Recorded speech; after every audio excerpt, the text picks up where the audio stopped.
mindset as you go into Game 5? Before I start, I want to apologize to y'all. I didn't talk the other day. I was quite a bit frustrated and very careful of. Didn't want to get myself fined, but more so say something and make it sound like an excuse when you struggle and lose. And I didn't come up here and talk, and I felt like a coward when I got home, so I wanted to apologize to y'all for that. As far as we just got to win a game. Win one game, take it from there. I think that's our mindset. Do all that we can, figure out a way to win one. You win one, everything changes. So that'll be our mindset going into Game 5. Draymond, players like Ant are going to get theirs at some point in the game, but do you think that tonight was more a lack of a defensive effort on you guys or just some star power that they had? They hit shots. They shot the ball extremely well. I thought we defended good in spurts, but, they got going and we never was able to put out the fire. So got to give them a lot of credit. Kind of felt like they were due for a great shooting night. Sucks that it had to be tonight, but it was, and we just got to figure it out and coming back in Game 5. Draymond, you guys were closing the half really well, and then, of course, Ant hits that big shot at the very end.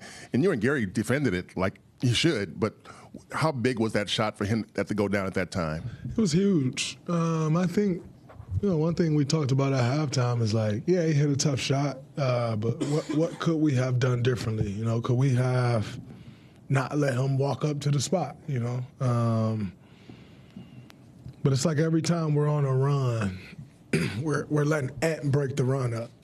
And somebody can break the run up, but it can't be their best player.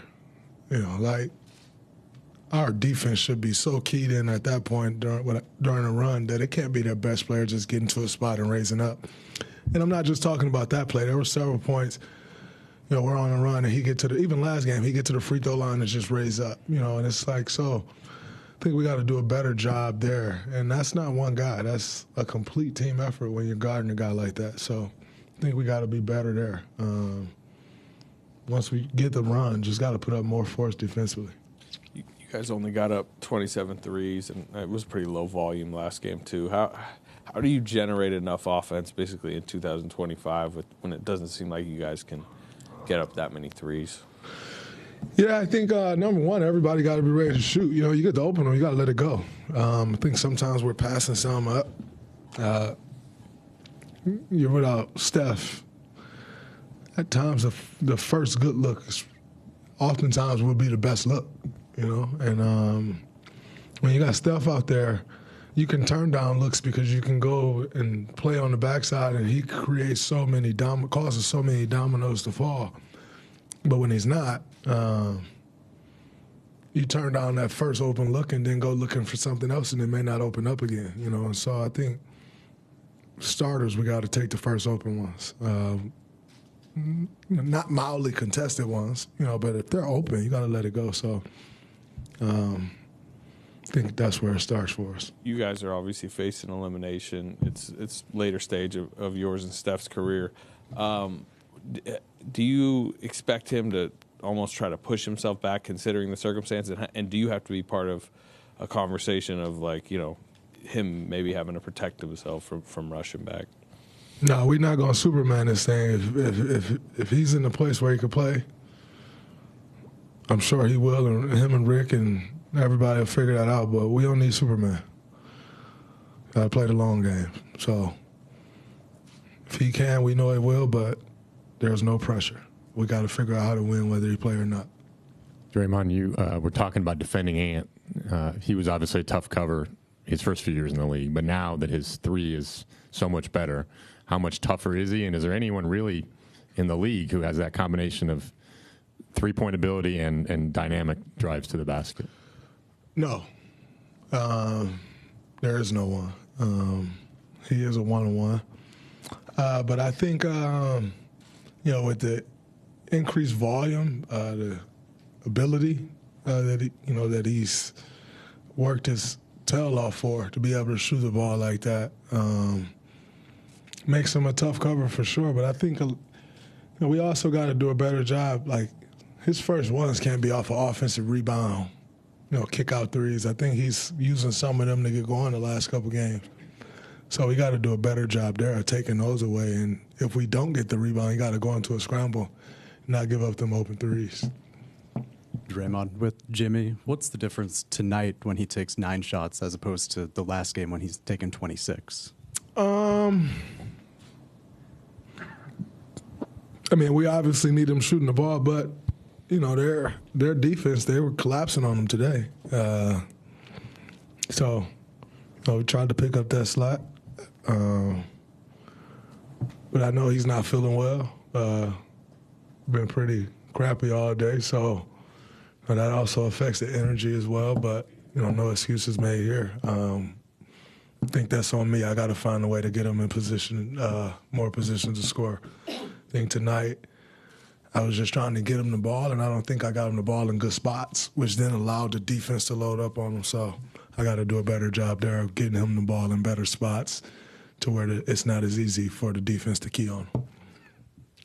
Hey, Draymond, can you talk about just morale of Steph at this point? Like, how's he holding up? You saying you don't want to be Superman, but I'm sure he's putting the weight of the franchise on him. And just overall, just your thoughts on just how I guess unlucky the playoffs can be. Sometimes Tatum looked like he's done for the season. I don't know if you saw that. I knew that, but just I guess the life of the playoffs. Yeah. When you're competing for championships or trying to, the most important thing you can have on your side is health. You start getting a month, 2.5 months longer into the already long season, and injuries are more likely to happen. So you try to do all that you can to prevent that. Send my love to JT. Never wish any injury on anybody, hoping that it's not what everyone thinks it is. Such a great young talent in this league. Does everything the right way. So hate to see him go down. As far as Steph, he's working his tail off every day. He's in here 8-9 hours a day, working, doing what he can to try to get back. So, his morale is great. Obviously, nobody's excited right now, but he's working to get back. That's all you can do at this point. Draymond, this is the third straight game where Jonathan Kuminga's had a good scoring game. I was wondering for you, what is it about this series where the spacing hasn't been ideal that he's been unable to get to the basket, get to the rim, and what do you expect to see from him in Game 5? Same thing he's been doing. Putting pressure on the rim, getting out in transition, attacking seams where he can. But I've always said he's a special talent. You get the ball in his hands and let him figure it out. That's what I try to do. Expect him to have a big game for us in Game 5, but we need him to continue to play with that same aggression. So we definitely need it. Draymond, if Steph can't go in Game 5, what's the non-negotiables you guys absolutely have to have in order to come out of Minnesota with a win? We got to get loose balls, long rebounds. I thought we did a pretty good job of pushing the pace for parts of the game today, but if you get loose balls and those long rebounds, that ramps that up even more, They get offensive rebounds, get the loose balls. We're taking the ball out the net. We're already missing our number one guy who makes the dominoes fall, so it makes it that much tougher. So got to come up with all the loose balls and set that type of tone, and then defensively got to be really good. You can't give up 117 points without Steph, you're probably losing, because the likelihood that we're going to score 117 points without him is not that high. So everyone has to commit to getting it done on the defensive end, everybody being on the string. That's how we can give ourselves a chance. To follow up from the other night, could you elaborate on what you meant by the agenda, statement you made? I've moved on. What has it been like for Steph on the bench watching these games he can't play in? Is he silent? Is he talkative? Is he angsty? What do you feel coming off of him? He's not silent. He's talking, communicating with everyone. He's kind of a voice between the coaches and the players, at the moment. But you can tell he's antsy. He grabbed the ball here and there, started dribbling, want to shoot. He's definitely antsy, but, he's as involved as he can be. All right, we got Looney ready to go. No doubt.